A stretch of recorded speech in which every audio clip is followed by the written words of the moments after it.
if what we want farms to do is feed people, and that is our priority, and that is right, like why we want to give them money, give them resources, create more opportunities for people to become farmers. When people think like, why does, say, the US government, or why do nonprofits or whatever, why do they support farms? The list probably goes, first, because farms are where food come from. Second, because farms take up so much of our country and like how they treat the environment is really important. And third. And welcome back to Collab Farm, not Cola Farm, because my autocorrect doesn't understand that Collab Farm's now a word, because I'm trying to make this podcast sound cooler than it actually is, which is a great segue because my guest today is, in fact, way cooler than I am. Sara Mock has written 2 books that I absolutely love and have had a profound effect on how I view my farming outside of just growing better carrots. Farm and Other F Words, about the rise and fall of the small family farm. Not going to lie, it's a little depressing, but don't fear. She followed it up with Big Team Farms, about how we can begin to chart a path forward by, you guessed it, working together. Like the answer is working together, like in big teams. It's good. You should just read it. She also has a Substack under the title People Eat the Land, and a much better podcast than this one titled The Only Thing That Lasts. Links for all of those are going to be down in the show notes. An editorial note, this interview, and you can't see it, I'm doing air quotes, turns into a little bit of a personal small farm therapy session in the middle, because she spent a lot of her recent professional life uncovering a lot of the angst and shame that I and many other small farmers and large farmers and in-between farmers feel when things are just not adding up, and why. I strongly encourage you to get Big Team Farms and follow her work, because she's doing her best to have real and tough and honest conversations about letting go of what's not working, being honest about what is and may lead to a better farm and food future. And in case you didn't get the hint, it's people, like teams of people. But first, let's get a word from people who pay me to say these things, but it's okay. I'm happy to take the money because I believe in the things that they're selling. They're just buying ad space so that I can continue to do this. Can we say that? Probably shouldn't say that.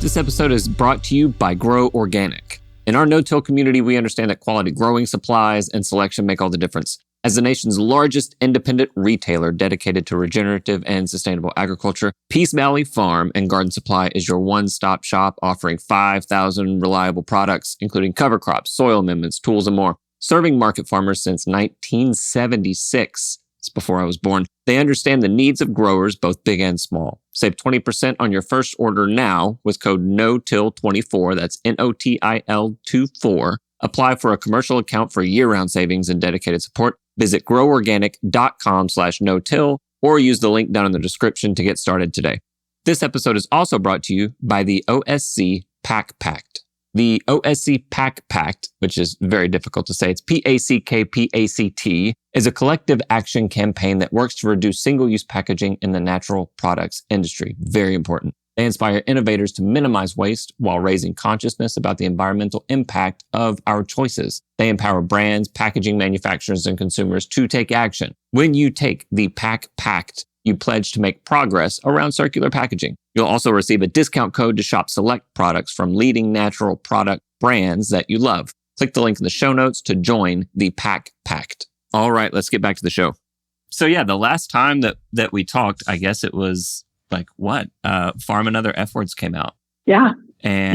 Which is in my mind about 55 years ago. Yeah, it feels that way. Yeah, a pandemic has happened since then. And then sometime after that, you released Big Team Farms, which I've read, and I have like full of, I know you're not supposed to do this. I dog ear the pages. Oh, please. I do.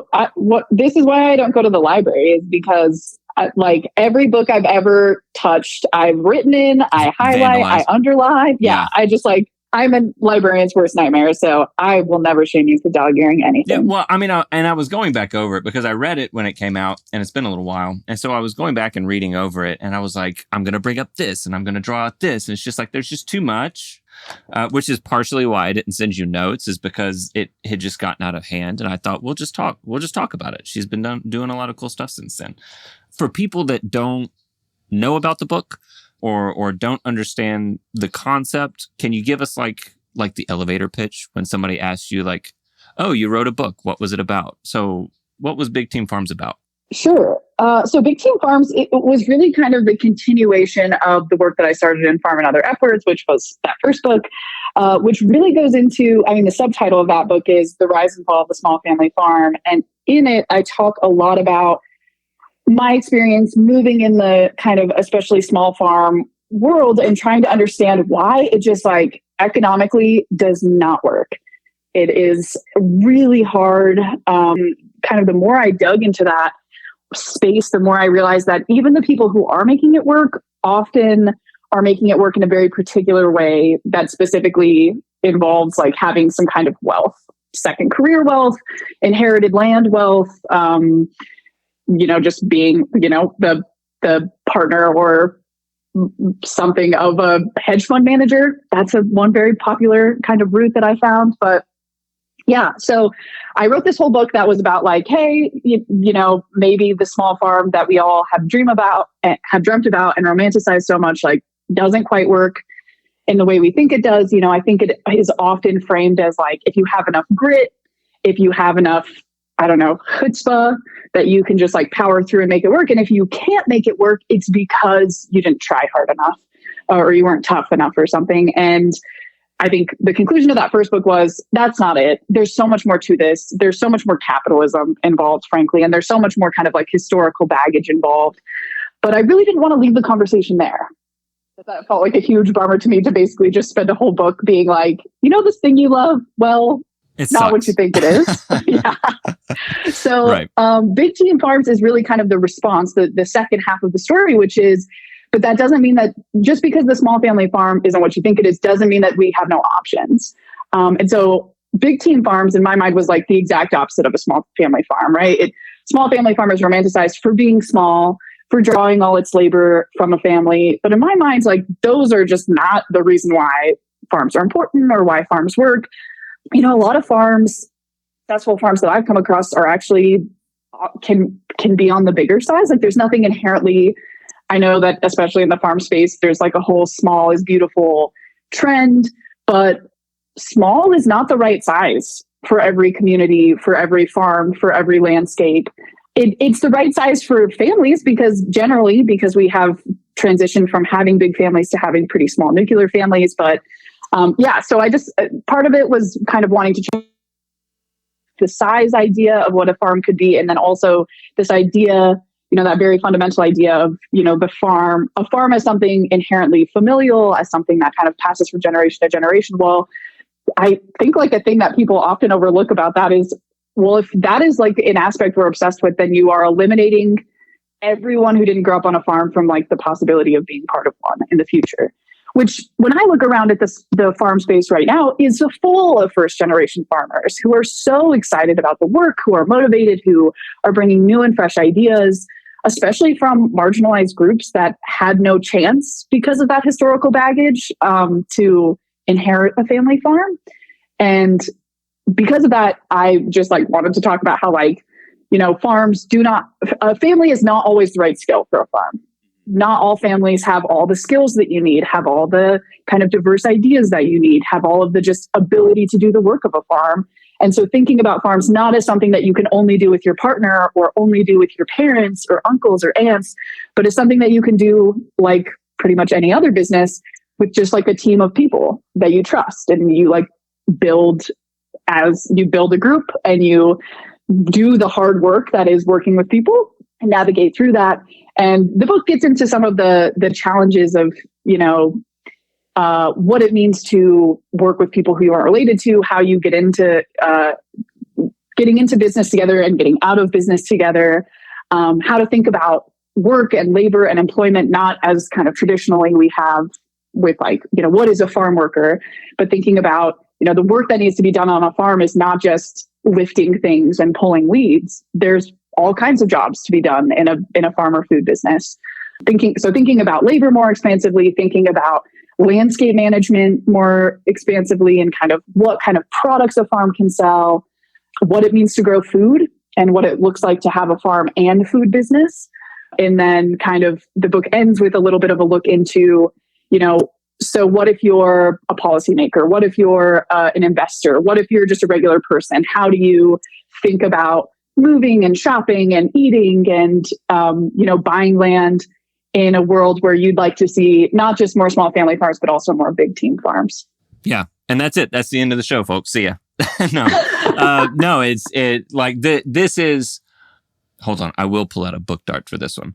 Our attachment to focusing first on soil is undone by realizing that we must focus first on the people, because healthy soils and farm systems are tended by well cared for humans. Yeah. And it's having like a people-centered first farm, or treating that as much of a priority as we treat like soil health factors. Since we last spoke, I remember the last time that we had a conversation, it was at a farm that I had to sell. Because we were in that mindset, that nuclear family mindset. Number one, like the nuclear family is a very strange concept anyway, because families historically have been situated within extremely tight-knit and supported communities.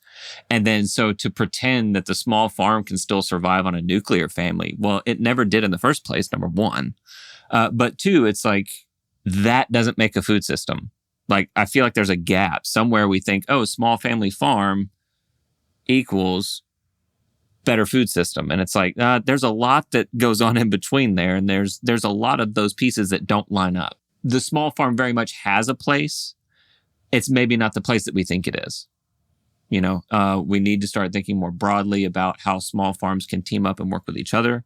Some people need to start thinking about medium-sized farms, or cooperative farming, or forming cooperatives, or, how do you get to that next point? Totally. I really appreciated the way you just made that point, because I think sometimes people come into contact with my work and ask and come away with the question for me, like, why do I hate small farms so much? And the thing is, I don't hate small farms. I grew up on a small farm. I actually care about small farms quite a bit. And in some places they work really well. There's some communities that are the right fit for them. There's some geographies that are the right fit for them. There's some, everything is a part of it, right? Your local zoning laws, your local tax laws, like all of this stuff is kind of part of the equation. Yeah, but it's just not there's no one right fit. And I do think, funnily enough, this is a thing I talk about specifically in the investment part of the book. But, I think one of the reasons why I like to challenge the idea or our love of small farms is because we love a solution that scales. We love a solution that can be the same everywhere. That is like a one size fits all, like silver bullet, right? Like they're so attractive. They're so attractive to funders, to investors, to politicians, like across the board. Everyone just wants to hear, like, what's the one thing that I can say that'll work for them? And I think it's funny because to your kind of point where you started, the regenerative agriculture movement has certainly established that that's a silly notion.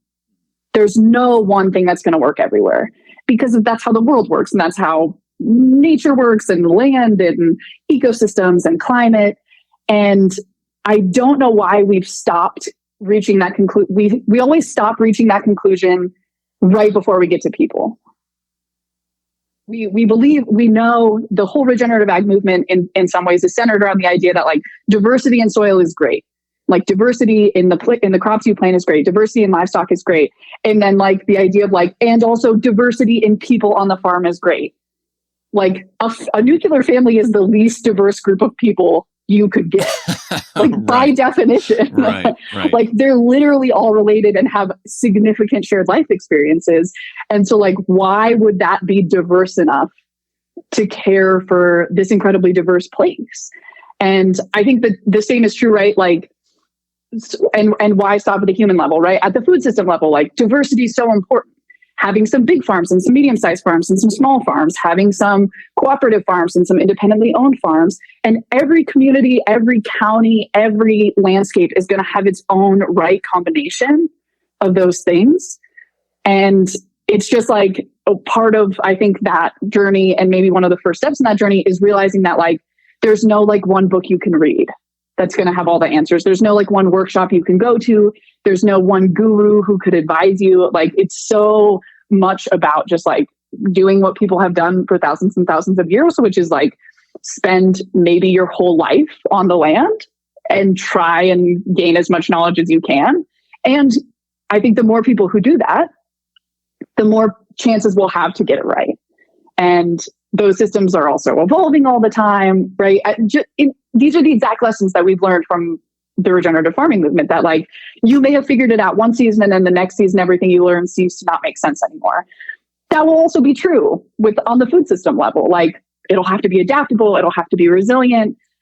It'll have to be diverse. And I think that, when I'm talking to investors or funders or foundations or whatever, that is a very unwelcome idea. People want tell me the right answer, tell me the thing I can write a $10 million check for that is going to fix it. And I think the answer is there's nothing like that. There's just lots of effort for a long time.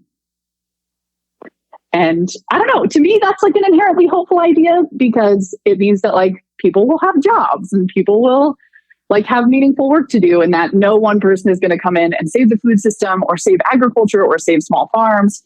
But yeah, I think for people who want to believe that there's just like an easy answer, that can also be really scary. I mean, is this the part of the conversation where we just skip forward to how AI just solves all the farm problems? Yeah. We can talk about AI if you want, but I don't know. We want diversity on both sides, but then somehow when we get to what is the proper farm scale, all of a sudden any talk about diversity just kind of like shrinks. Yeah, and again, yeah, it's not that they don't have a place. They will and can have a place, but I think part of figuring out what place that is having that clear-eyed kind of look at, okay, is this working? How is it working? Like, what role is it filling? What is it that we actually want farms to do? Is it give us like the good feels around like an aesthetic? Because then small family farms are the answer. They are 100% like the king of aesthetic, the king of agrarian romanticism, reigning champ. But if what we want farms to do is feed people first, and that is our priority, and that is right, like why we want to give them money, give them resources, create more opportunities for people to become farmers, which I think when people think like, why does, say, the US government, or why do nonprofits or whatever, why do they support farms? The list probably goes, first, because farms are where food come from.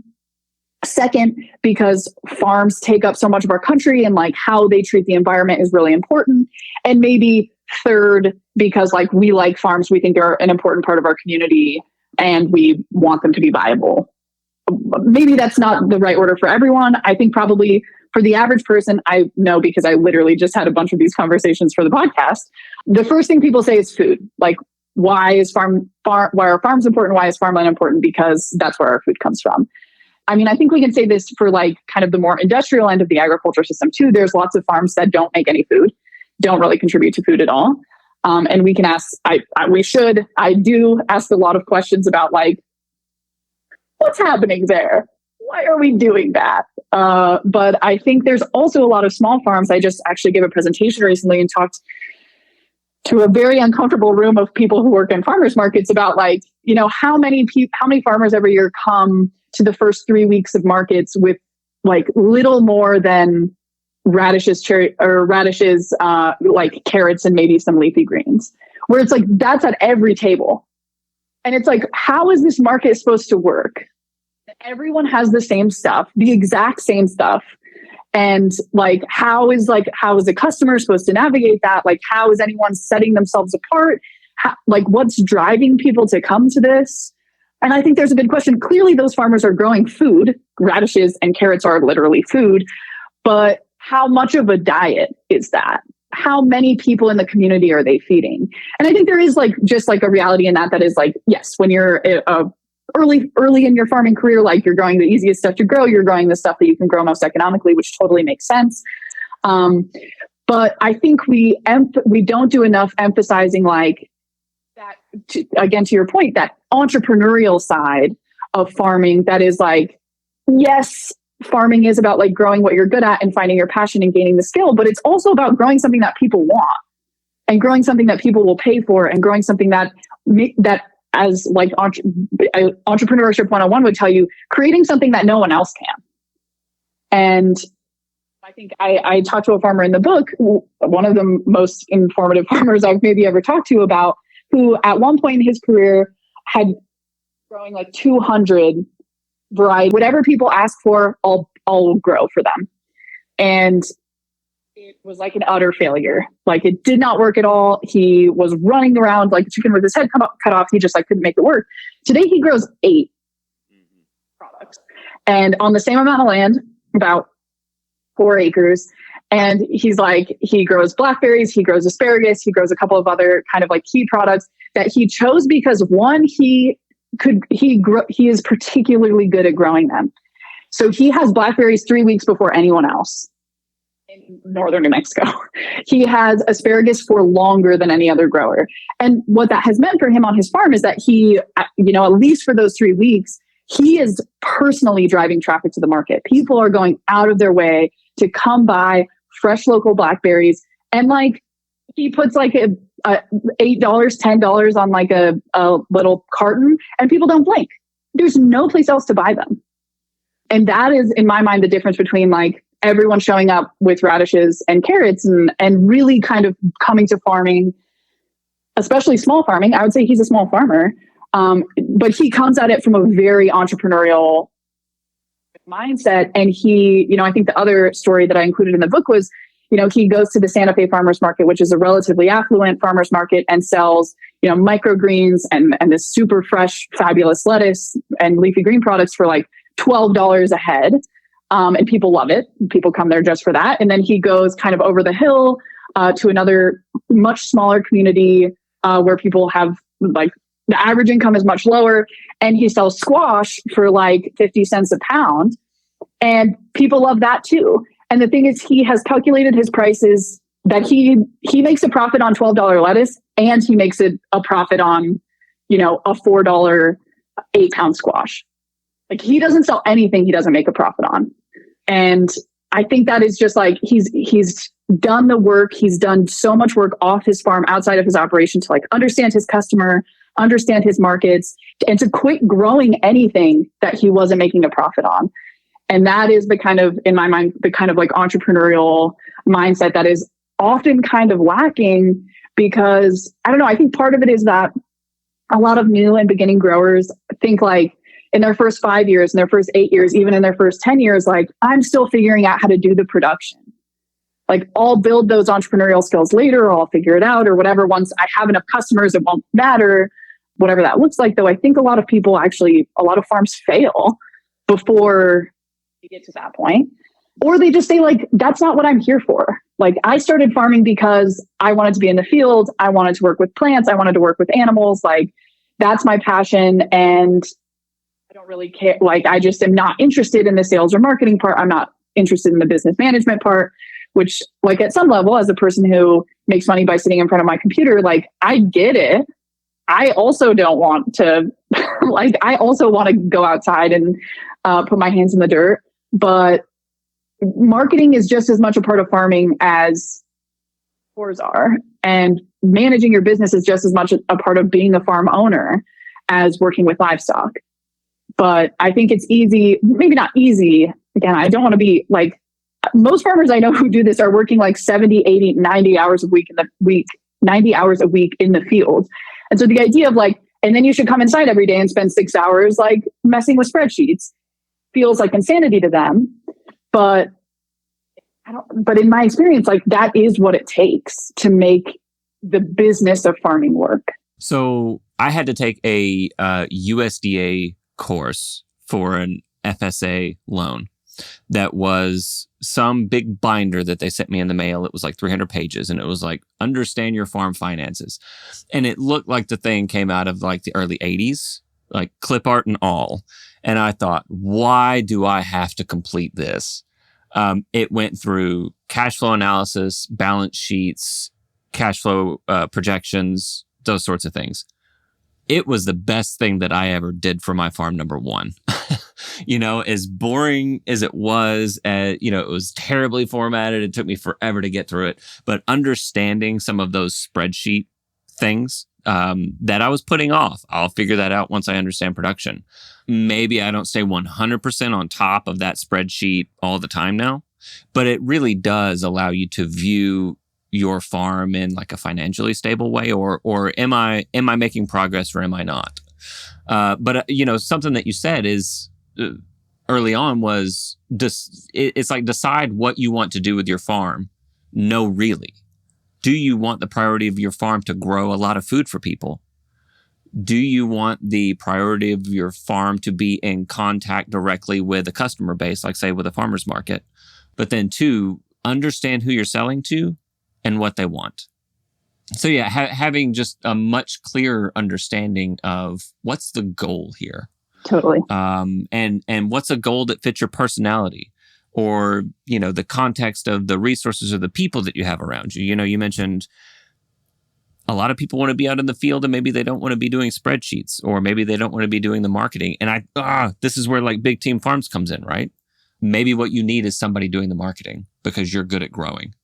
This badge of honor that farmers wear so many different hats and they are glorified for that.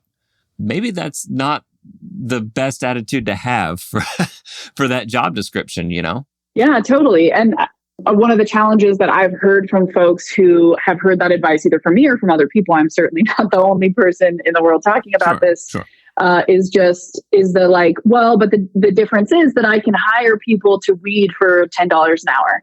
And I can't hire someone maybe to do, you could probably hire someone for $10 an hour to stand at the farmer's market and sell your stuff. But if you want someone to do a really good job and help you build a brand and help you get customers and build relationships, that might be a person who wants to be paid a little bit more.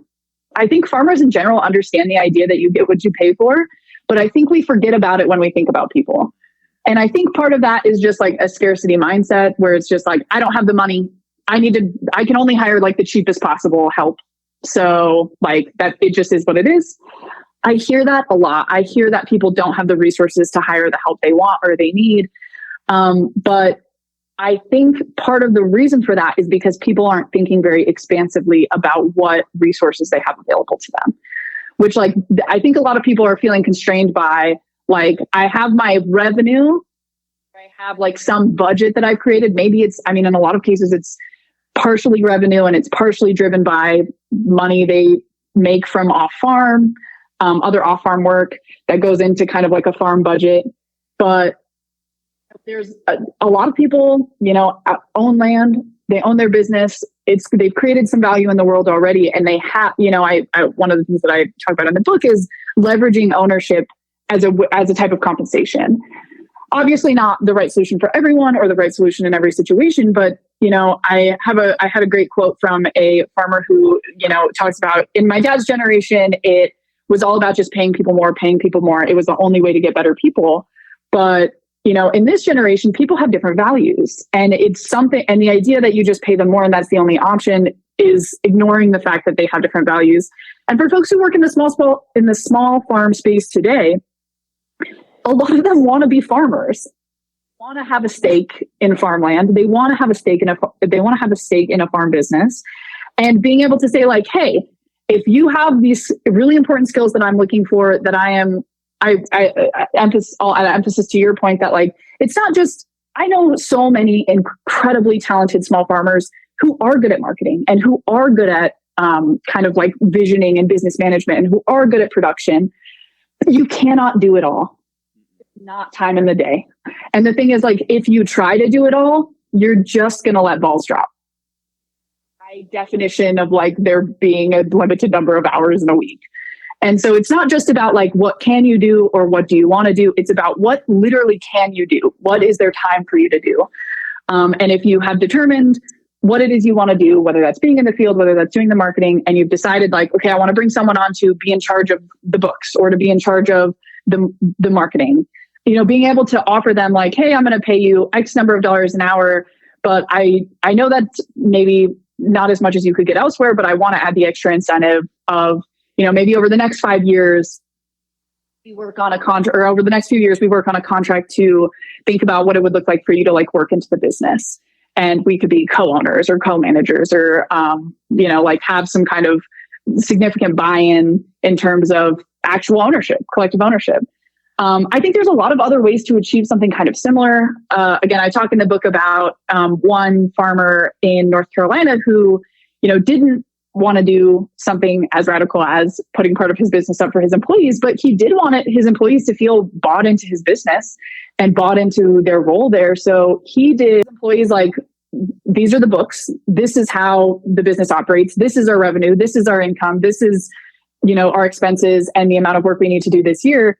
And, I've set aside 30% of the budget for payroll for this year.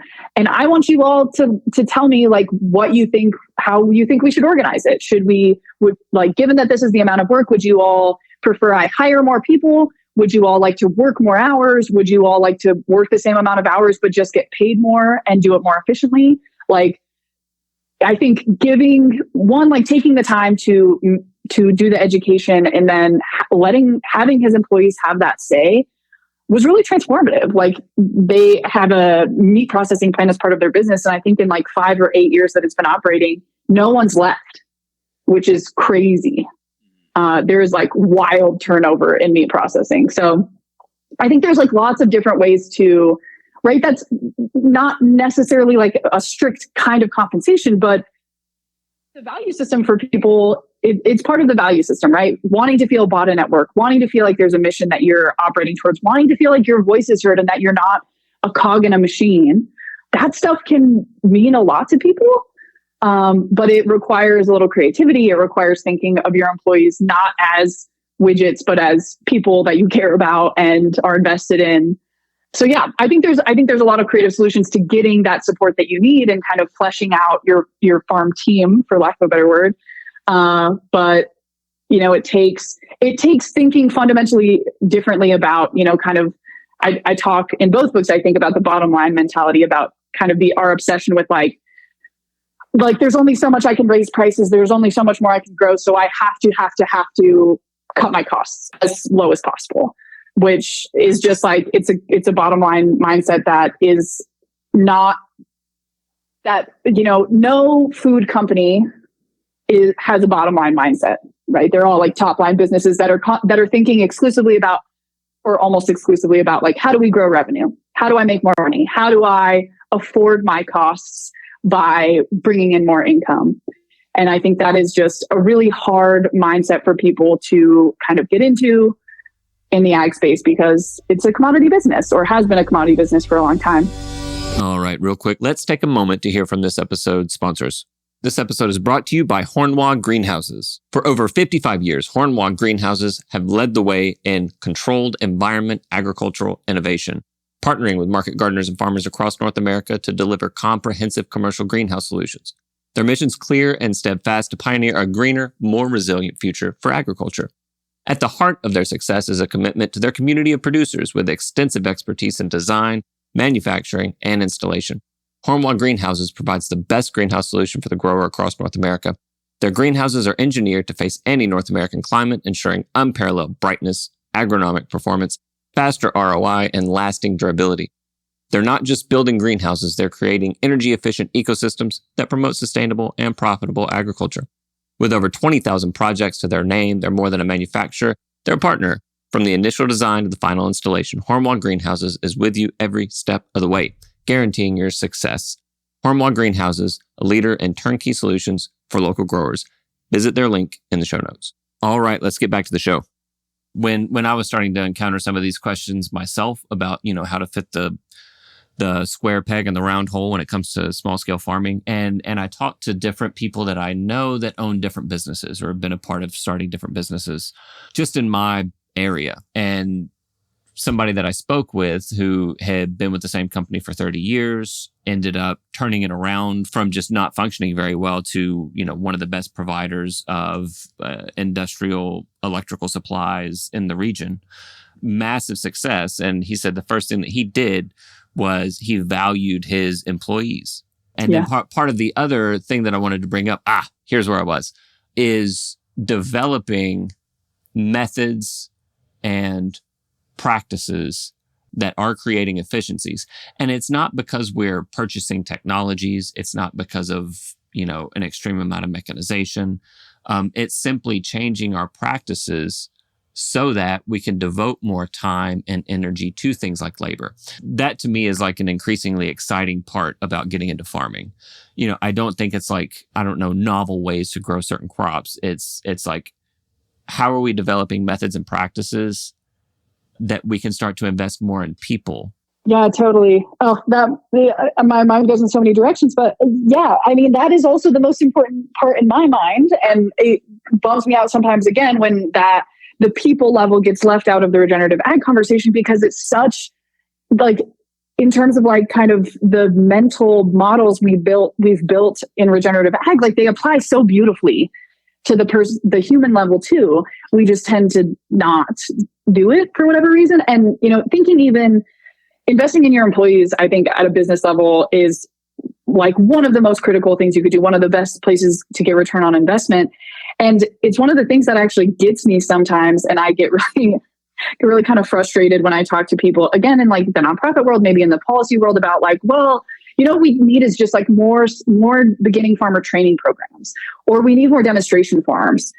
And it drives me a little nuts, because I'm just like, listen, I know farmers who have been farming on other people's farms for like a decade plus, who have so much experience, so much knowledge, and they're still moving farms every year to make like $1,200 plus room and board a month, because we are just like fundamentally not investing in people. We are thinking of people as a cost that needs to be minimized.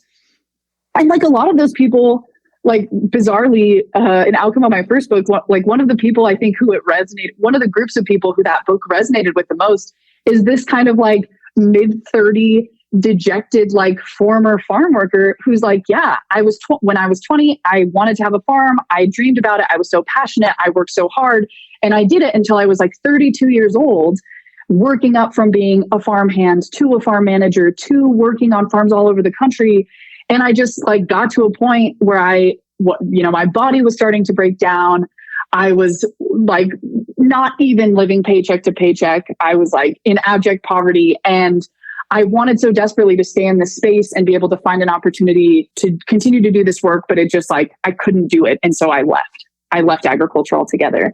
And I think a lot of the reason why I talk to so many of those people is just because they read my book and they were like, oh my gosh, I thought it was a personal failing. Like I thought I had failed out of agriculture and that it was my fault. And my book was a thing that they read and were like, oh my gosh, it's not my fault. It's how the system is. That makes me want to cry, because like I went through farm worker to like farm apprentice. And then I had the opportunity, like I bought my farm. Well, not bought. I mean, the USDA owned it, right? But we like got there. And it wasn't any better, like that didn't fix it. That wasn't the solution. It was me and my wife and my kids on this small farm in Kentucky, living the dream. And then when we got out of that, when we sold it, we were like, that sucked so bad. We wanted to believe in it. And it's like, yeah. And then when we got to that point where we had to sell it, it was like, how did we screw up? Like we had it and we screwed it up. Like, what did I not do right? Because it wasn't that outright ownership. The what I thought was the solution when I got into farming was, my own little 10-acre piece of heaven, right? We thought that we owned the farm, but that entire farm and business just owned us. Totally. I think that is, to me, this is, I'm obsessed with these ideas. This is what my podcast, The Only Thing That Lasts, is all about for me. Is just like exploring this. I think when we talk about farms, when we talk about farmers, we are always talking about production, seeds, plants, animals, like the work of farming. And we are very rarely talking about the land itself, though literally the land is the whole thing. Like it is in a lot of ways, like the most important economic aspect of any farm is just the land and who owns it.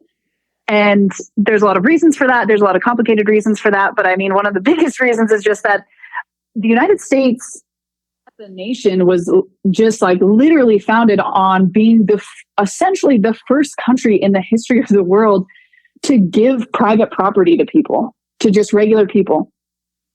Like for the human history before that, private property was a thing that was given to like direct friends of and like power players related to like the king.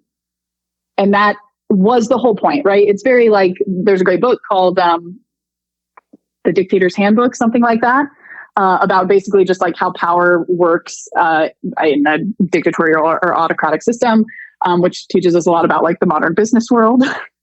But yeah, like the idea of a country founded on regular people owning land was transformative. And don't get me wrong, it was very imperfect.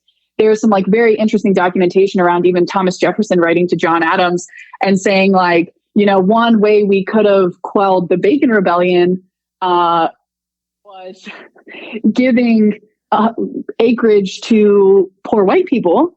And, you know, he said specifically, like, we'll give them 160 acres because that's subsistence level. Like, you cannot participate in the market with 160 acres. You can only feed your family. And that was like the specific number they wanted to give people because they wanted them to have something, but not be economically viable as business.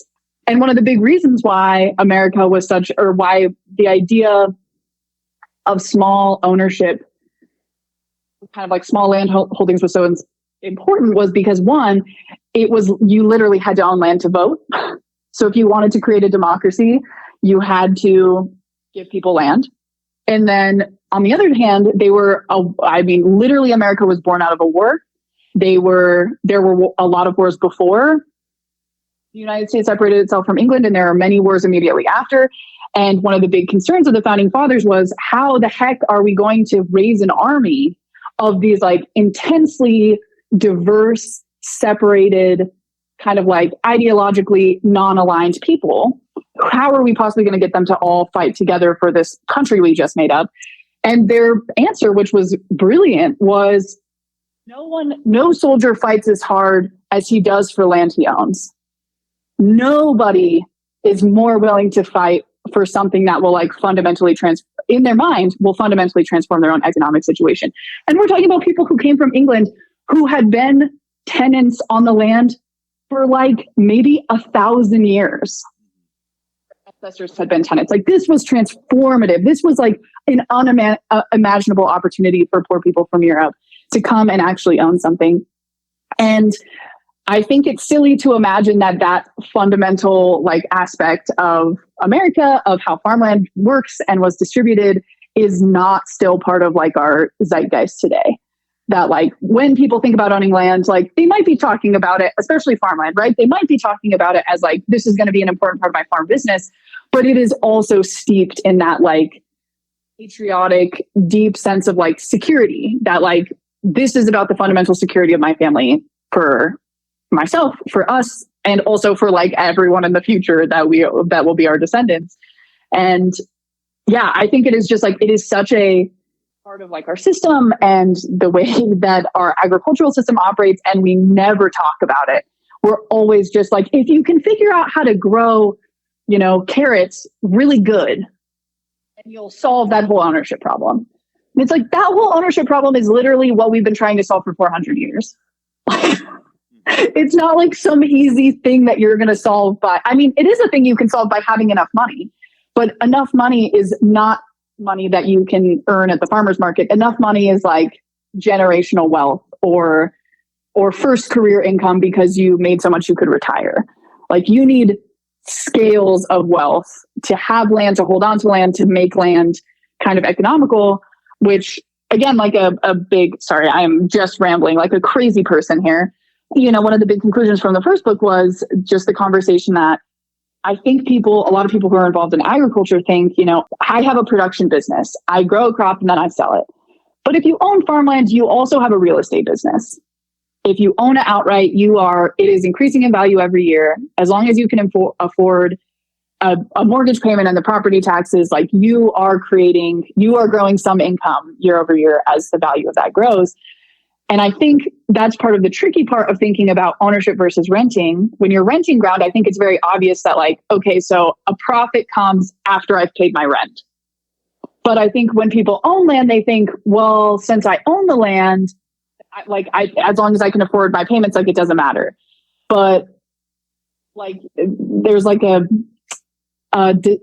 need essentially because of our capitalist system to earn a return on land. I don't want to get too cliche here, but I think that's where the things that you own will own you come in, because then once you start treating it like, oh, maybe I'm making enough cash to live on, but I'm making payments on a mortgage, or I have such a percentage of my mortgage paid off. And you start looking at a balance sheet. As your balance sheet grows in the value of that asset, when people think about the longevity of their land or the long-term tenure, being able to pass it down and it continue to be a farm, that actually has the opposite effect. Like it's counterintuitive when you start thinking about your land as an asset. Well, if it's an asset, then what's it worth on the market?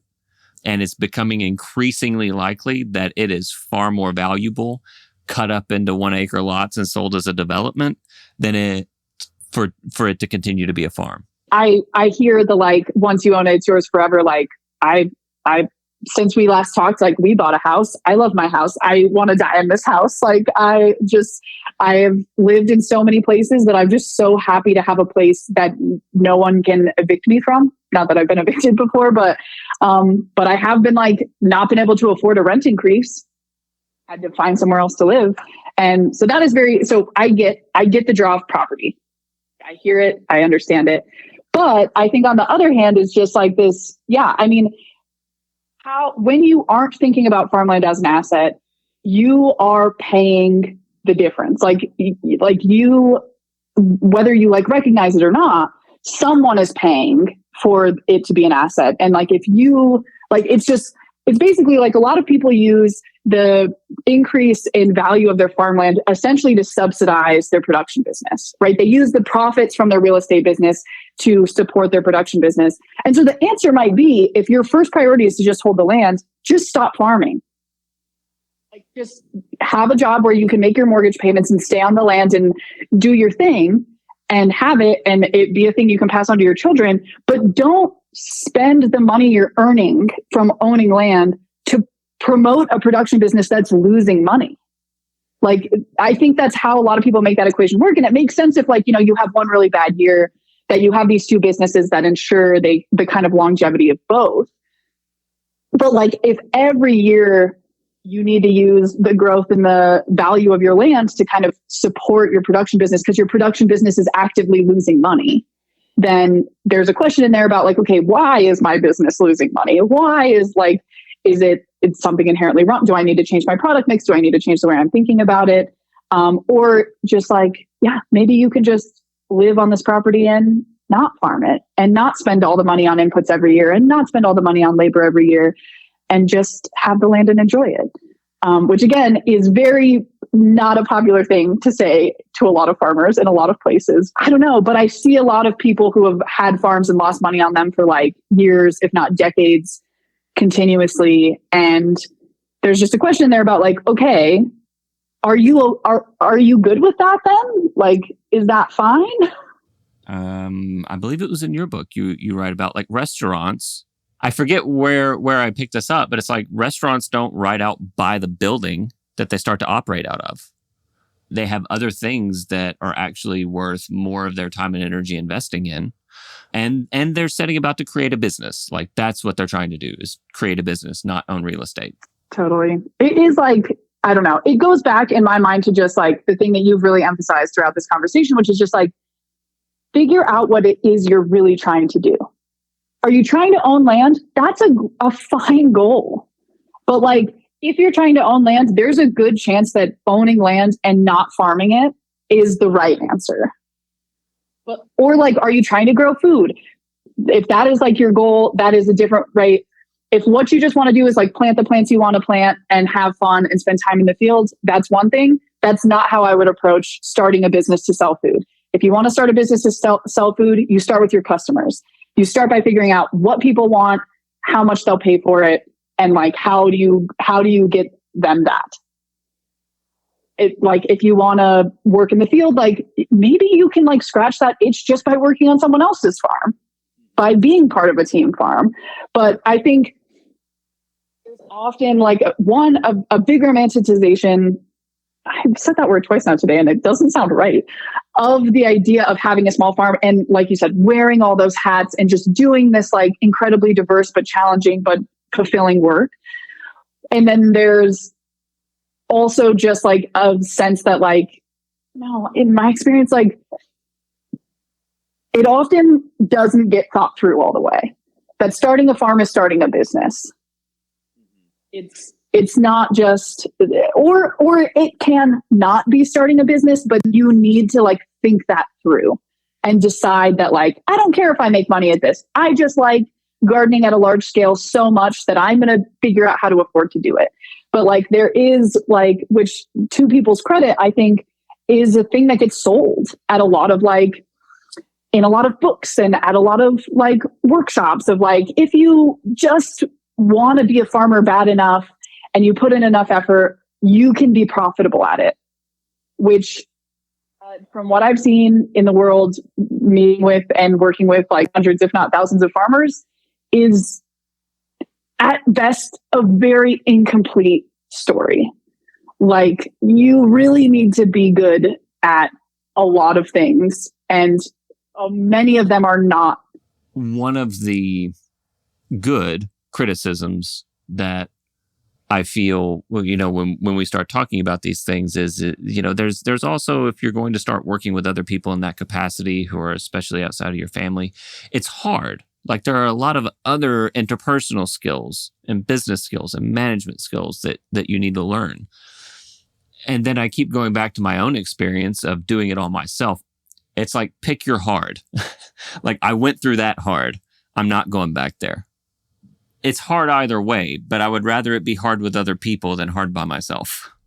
100%. Well, and I don't know, maybe this is just like the wisdom of growing up, but I like, I don't know, I've done freelance for a lot of my life, and the older I get, the more I'm just like, man, I just want to collaborate. I just want to not work by myself. Like it's so much pressure. It's so much work. Like I think, again, like I don't know, I grew up in Wyoming too, where this is extra magnified, but the idea of kind of the rugged individual is so much a part of the kind of agrarian world, at that it gets really, it seems really appealing in a lot of ways. You know, I think digging into why people were drawn to agriculture in the first place, a lot of things I hear is like, I wanted to not have a boss. I didn't like managing people. Like there were so many things about like the traditional corporate environment that didn't work for me, which I hear and I understand, but like, I like, and I've had plenty of people too, just tell me straight out, like I wanted to farm because I don't like people. And it's like, oh man, I have some bad news for you about like humans being fundamentally social people, like social creatures. Like right. It's tough to operate in any world that involves capitalism, especially like actively wanting to not have to interact with people. And I think this gets kind of thrown around as like general wisdom, but it's not often, I think, emphasized. But like farming is like a relationship centric business. Like it's about your relationships with your customers. It's about your relationships with your kind of key business stakeholders, whether that's, you know, a regulator or a support person or input providers. And then your relationship with the soil and with plants and animals, with the things you actually grow. And when I hear people say like, you know, I'm interested in farming because I don't like people, I feel like that is like then farming is not actually for you, maybe. Because farming is like very about people. You might not have a boss on your own farm, but every person who buys your stuff is also your boss. Their like thoughts and feelings should matter to you. Figuring out how to like make sure that your relationship with all those people is really critical and is vital to like your success as a business. And the cohort of like 30-year-olds interested in maybe leaving agriculture, you know, the one thing that every single one of them without fail had in common is that they were all burnt out. like, I don't know, I've burnt out in my career more than once at this point. Like, burnout is so real. And I think it's extra real for farmers because a lot of times they burn out, and burning out means exiting a business, often with debt and with like other burdens that, make it hard to move on to other things. And I just like, I don't know, I hear the like desire to work for yourself, the desire to be your own boss, the desire to live the rugged individual small farm fantasy, but man, you're going to burn out just as a rule.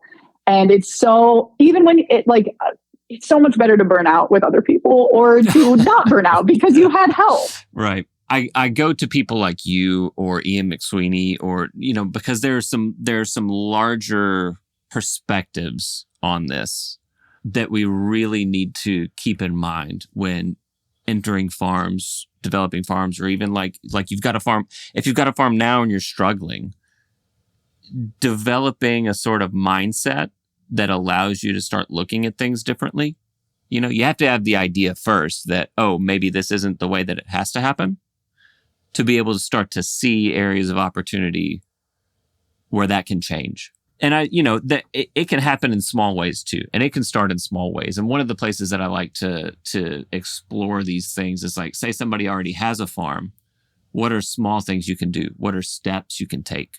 And I'll just share a story. I've really wanted to share this story somewhere. And so I guess I'll do it here. It's like when I was starting this new garden project, I thought, well, where am I going to put the greenhouse? And then right about that time, another fellow farmer at approximately the same scale, growing approximately the same foods, was talking about how his greenhouse is just undercapitalized. It's not working as well as it needs to work given his scale of production. And it's like, why do I need the greenhouse? Why do I need to bear that burden and that cost when I can, for a fraction of the price, invest in his greenhouse and we can share it? And on that level, it's like the other things that we didn't realize is even though we're farming in the same area, we might see each other in passing at the farmer's market. But now, even though he's caring for plants that I have in the greenhouse, so that leaves me from that job, it's maximizing something that he's invested money into and now I've invested money into. And so, and one of the other things that we found is we both have kids that are approximately the same age. And they just jump in the car and they go with me over there and then they hang out and play and then we catch up, a little bit. And on paper, it's like, oh, I'm spending this much time in the car driving this many miles. But it's like, it has created so much more value in so many other ways. Not only has it saved money, but that's worth something. So I just wanted to share that little story. I know that's sharing your greenhouse with a fellow farmer is not going to fix the food system, but you can start to do it in little ways. And then that kind of trains your brain to start looking at other areas of your farm differently. Yeah, no, and I'll just add very briefly a little bit onto that. Like one, like my knee-jerk reaction to sharing a greenhouse isn't going to change the food system. Like one, yes, it is, because one, you're not responsible for changing the whole food system. Like that is never a responsibility we could put on any individual person, any individual farmer. But like the things that are wrong with the food system are wrong at a scale that like cannot be addressed by individuals, which is why I chafe a little bit. And that's part of the thing that we've like internalized, right? It's hard to get rid of that. Yeah, it is. And I totally get that. And it's just, so much of that, there's a little part in the book that talks about this. And it is like to your earlier point, it's just about a mindset shift, which to use the word just about a mindset shift feels silly because it's so hard because your mind, like in ways you don't even understand, like our ideas about agriculture are tied into our ideas about like an insanely vast realm of stuff. And so to change the way you think about agriculture is to like fundamentally change the way you probably think about like a big swath of your life. But like the thing is, and like the one of the crazy things that I think that story that I love and am 100% going to steal is that I like, again, coming back to like the psychology of agriculture and thinking about what your goals really are. And just like, right, a lot of the motivation to like own land, like some of it is about security, some of it's about sense of place and like being able to invest. But a lot of it is also just about like, I want to have control over it. I don't want anyone else to be able to tell me what to do. I want to like have the final say. And that's also actually why a lot of people chafe against having employees, especially high skilled employees, because they're just like, I either don't want to be in charge of anyone. I don't want to be able to like not personally control something that happens on my farm, or I don't want to have people around who feel like they might know better than me and who like might actually know better than me, because that will like take away from some of my control. I think in a lot of ways, having a small farm is sold as like an avenue to having more control over your life. And the thing is like, the only way to like deal with that desire for control is like a lot of deep internal work. Because like, guess what? You don't have control over your life. Just don't. Like none of us really do. And like a desire for control is both like deeply human and normal, and also something we should be conflicting with as often as we can. Because like, what do we give up to have that control? If you had determined that like, I care about control more than I care about having this business be successful, then you would have said no to sharing someone's greenhouse, because you would have said, well, it's not my greenhouse, so I don't want it. And you would have given up having this great relationship, your kids having this great relationship, building this like node and a potential future community food system that could work in a fundamentally different way. Like there is such a huge cost to prioritizing the individual, the nuclear family, the desire for control. And it's like, if you have thought the cost all the way through and you're still like, yes, it's worth the cost for me, fine. But a lot of people are out there making these decisions without thinking it through all the way and without considering all the costs, and are like saying no to sharing a greenhouse, but also saying like out the other side of their mouth saying like, I'm so frustrated that there's not more collaboration in the food system. Well, we can't have it both ways. If you want more collaboration in the food system, maybe you'll have to give up some control. I think it's worth it. Control and security are not the same thing. I think we've confused ourselves. I don't know if I'm going to shoot myself in the foot saying this. That's not even how capitalism works, you know? I mean, it's like the idea is like, I don't have to do everything. I'm going to do one thing well. You're going to do one thing well. And we're going to be able to share those things together, or have a system to share those things together, so that we each benefit from each other's good work and we don't have to spread ourselves so thin.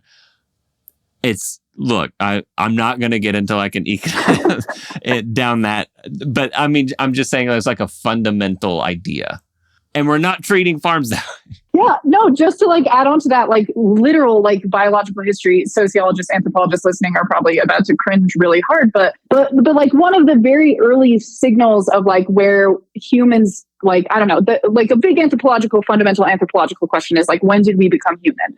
When did humans like stop being kind of primates? And when did they become like achieve some kind of like level of humanness that set us on the path where we are today? One of the literal, like very first things we did like 100,000 years ago was separate tasks, put them together. Like humans developed as a species fundamentally to work together. Had we been rugged individuals for the first like 90,000 years of our existence, we would not be alive anymore. Like that is just not, it's so like, I don't know. I talked to a great indigenous farmer that I talked to. He's in both books actually.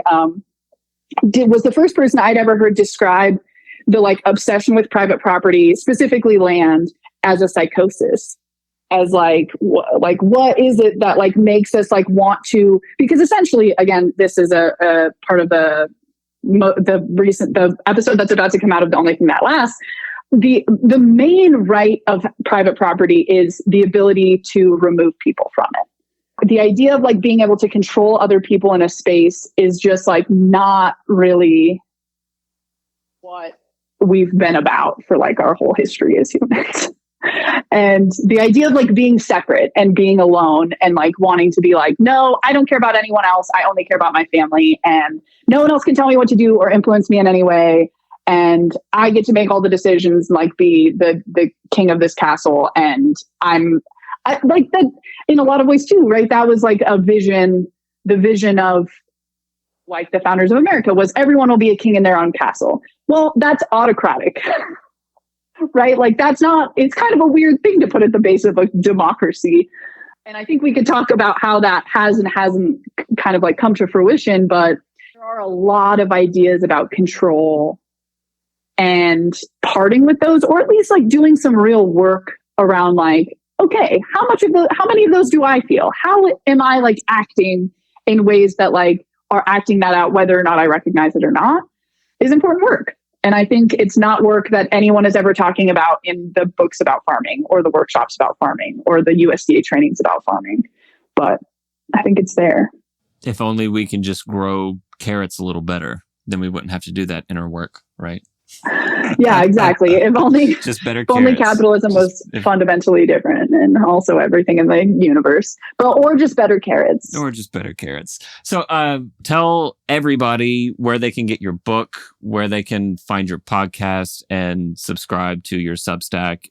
Oh, well, thank you so much. And also, just for the record, so glad that you are coming back to this, because there is too many people who leave ag forever because they burn out. I almost did it as well. Actually, after I put out Big Team Farms, I had like a year that I was like, maybe I'll just be a barista or something because this is terrible.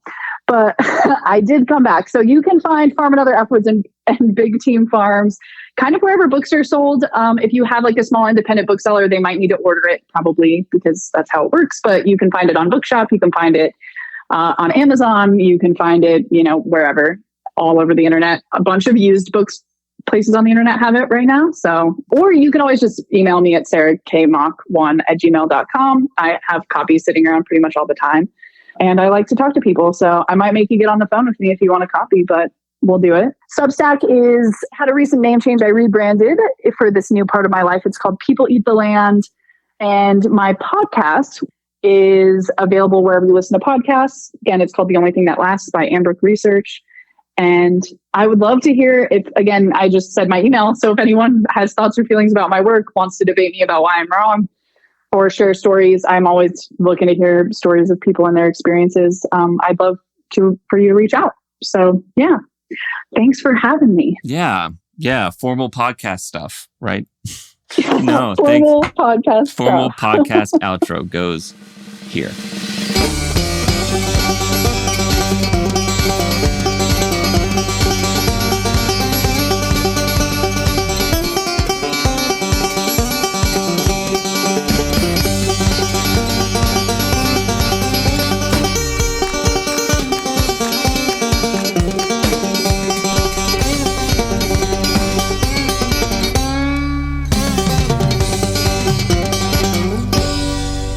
I sincerely hope that you enjoyed that conversation with Sara as much as I did. Again, you can follow along with her work through all of the links that I put down in the show notes. Thank you to Grow Organic, The Pact, and Harnois for supporting Collab Farm. Really interesting stuff coming out of Harnois right now. Thank you, Willie Houston, for the theme music. The Dr. Professor himself, Michael Sellis, for the post-production magic. Our patrons and everyone who buys a book or buys a hat from no-till growers.com. All of that really helps because many hands make light work.